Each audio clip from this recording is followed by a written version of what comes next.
Jesus is the organizing principle of the universe.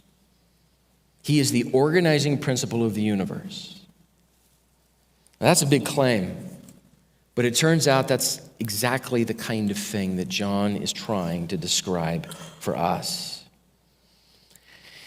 One of the early church fathers, Augustine, he preached through the Gospel of John. So he wrote down everything that he studied and spoke about the Gospel of John. And as Augustine opens up his first sermon, his first thoughts on John chapter 1, these first few verses, essentially one of the first things that one of the wisest minds that God gave the church says is, I don't think I can express this.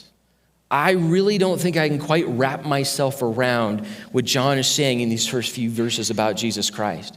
He says, however, the more time we spend with it, what this becomes like is climbing a mountain.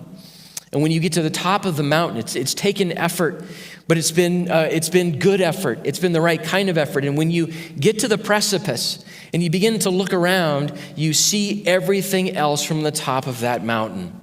So we climb this, we try to understand who Jesus is, and seeing who Jesus is like getting there and then finally being able to make sense of everything else.